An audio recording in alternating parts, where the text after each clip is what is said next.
So what's the issue you have? Because a lot of people say you have issues with Pastor Enenche. I mean, is there any problem? I don't have any issues with him. I was teaching years ago in a ministers' conference. Yes. And I was teaching the pastors, and I told them an illustration. I used Enenche's illustration, how that he used to be under me, working in my branch church in Jos. Yes. Under Reverend Joshua Talena. Oh, he's your boy? Yes, under Reverend Joshua Talena, actually. Wow. Joshua Talena is my boy. He grew up under me with Paul Odola and all of them. And then I was giving the illustration of how he wanted to go into ministry. Okay. But he decided to go to the UK for for master's degree with his wife. Okay. But they didn't know anybody in London. Okay. Now, Becky's mother, the wife's mother, was the treasurer of our church in Jos for years, her mother. In fact, we played a role in making the mother allow them get married because there was a little opposition. And I know I spoke to the mother personally, but that by the side. So I was giving this illustration of how he came to me and he said, if I have people in the UK that can give him scholarship, him and his wife want to go and read masters, so that when they come back from the UK, they can start medical missions from village to village and all of that. So I told him, okay, they gave me the letters. I still have copies of the letters. So I said, okay, I'll pray about it and I'll talk to you guys. I gave them my guest house, they stayed. My guest room, they stayed. I prayed that night, and in the morning, the Spirit of God spoke to me that no, he shouldn't go to London. He should go and start ministry now. And I woke up in the morning and I called him and the wife and I told them and I prayed for them. And he said to me, but he doesn't know where to go. And I said, I hear Abuja in my mind. Pray about it. And he said, okay, but I don't have anybody in Abuja. And I told him, when you get to Abuja, when you get to Jos, go to Abuja, arrive early in the morning. Just do evangelism on the streets. As you begin to preach, you will come across somebody who will receive the gospel and give you a place to stay. And exactly like I said, it happened. So I was giving that illustration and I mentioned all of that. Then after a few years, I began to hear that they were saying that I didn't ordain Paul Enenche, that Paul Enenche doesn't know me, that I'm envious is because his church is bigger than mine. That's why I'm trying to identify with him by force. And all those talks began to come out. And then people started asking those questions again.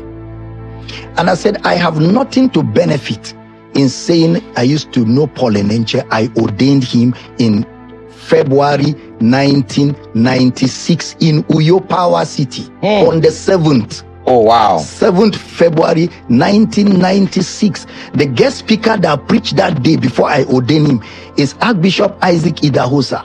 Wow. Who was the vice presidential candidate of NNPP. He preached that day. Panampesi Paul sang.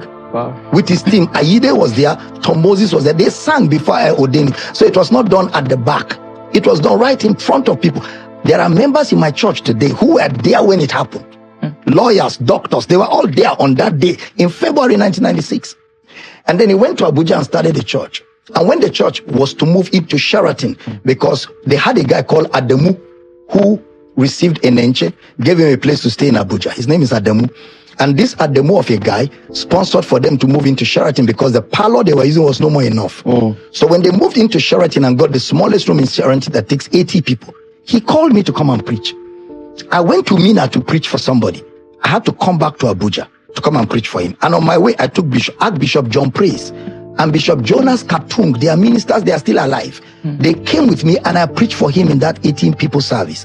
Then after that, we arranged a conference where I went to Abuja in 1997 January.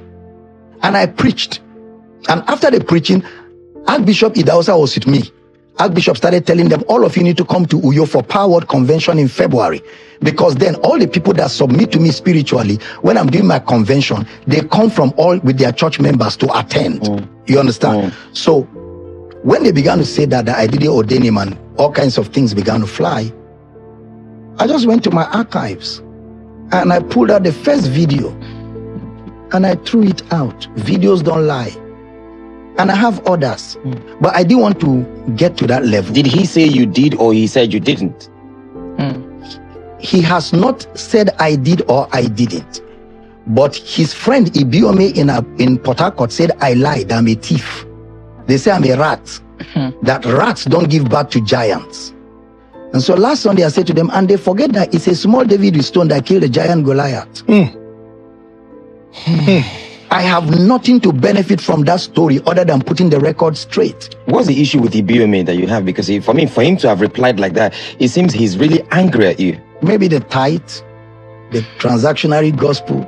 You know, I have many enemies now because of that. Yeah. But I have no worries. I'm not bitter. I'm not angry.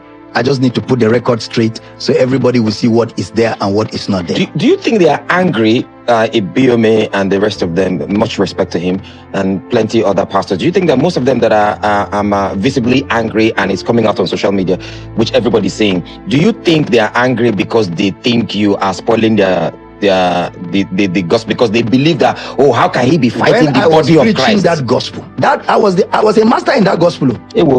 Some of them is my template they are using. Yes, because there are videos of you saying that Me. if you don't pay your tithes, devourers will come for I you. was Baba. That gospel. Most of them is from me. They learned. When I started ministry, Ibiyeomie had not become born again. He had not been born again when I started. He was still in Sele. When I started He's a Celestial Church? Yes, he's from Sele. Okay? That's what they alleged. But when I started ministry, I had not come into the kingdom. I started ministry in 1984. 1984 was when I started preaching. Not born again. Oh, you can be preaching and not be born again? No, he was born again before. That is, I wasn't born again in 1984. I was preaching gospel in 1984. Okay. So it's not today. It's not today. So when did this change? Did your format cast? Respectfully. My format didn't cast. What happened was, you know, that shade of the gospel came in very slippery. I didn't even know when it came in. It was a gospel that started by saying, men of God should not be poor because God is not poor. Like that. It came from America.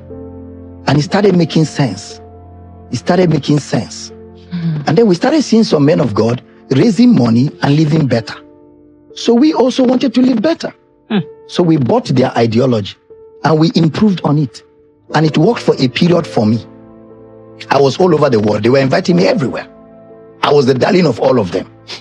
And nobody attacked me when I was preaching that. Because they were making the money. The moment I shifted, and why did I shift? I got to where I was feeling empty. I will raise the money, collect all the things, drive with convoy, entourage, policemen, mobile pole everywhere, all over. But I wasn't happy. A man of God. Yes. Feeling empty. Yes. I began to ask myself, is this all that there is to God? Give, take.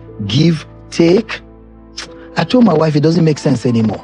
It's either my ministry has finished or I'm done with. So we left church. We left our church. We traveled. I took 1 month away from church just to pray and ask God, what's this? I'm no more happy. I don't want to do it again. And it was in the midst of this research and prayer that I came by Andrew Womack. Andrew Womack is a preacher in America. I don't like his style because he speaks very gently. I'm wild. Yes. So I didn't like his style. So I came by all his books. I bought all of them. And as I was reading the first book, first 8 pages, I knew what was wrong with what I was doing. And because I had done theology, I understand Christology. So now everything started falling in place. Making sense. So I came back to our church. I went to the pulpit. I said, church, I am apologizing sincerely. All the things I told you about tithe, seed, all that is not true. Please forgive me. Wow. If you allow me, I will make the record straight. But if you feel you can't trust me anymore and you want to leave, I understand. But those who can stay, I will make the record straight. Half of our church left. Half stayed. Then I started teaching. I started correcting things. I opened the Bible and we went from chapter to chapter explaining those concepts. More people left. Some stayed. And I told my wife in the beginning, even if we lose everybody, it's better we lose everybody to do the right thing than keep doing the wrong thing with everybody. And then we began. We began to teach. And then more people began to love what they were hearing me teach. And a lot of people started coming back to our church. They started coming back and we're growing and growing now. We're all over the world preaching this same gospel. And today I am the happiest for it. Wow. I'm so at peace with God. I'm not playing anybody. I don't have to calculate how to collect your money. I don't have to lie to you. I don't have to deceive you for anything. I teach you the Bible the way it is. And if you are led to sow and support our ministry, we take it. If you are not, we're okay. We're contented. I have things I do that get me money. And I'm just happy to serve Jesus. In all those times when you raise the money, what's the sharing percentage? There was no sharing percentage. And like I always say to people, even when I was raising the money, it was still for ministry. because we were on television, we were on radio, because that gospel makes you a showman. Yes. You And have you to were be on a Benny Hinn. I even preached for Benny Hinn in Orange County, California. I mean, I was everywhere. I was all over the world. Did you preach for TG Jakes? No, I did. I was to preach for Jakes when I went to Hinn. I was to preach for him, and some things. I don't want to talk about it, but that's what it is.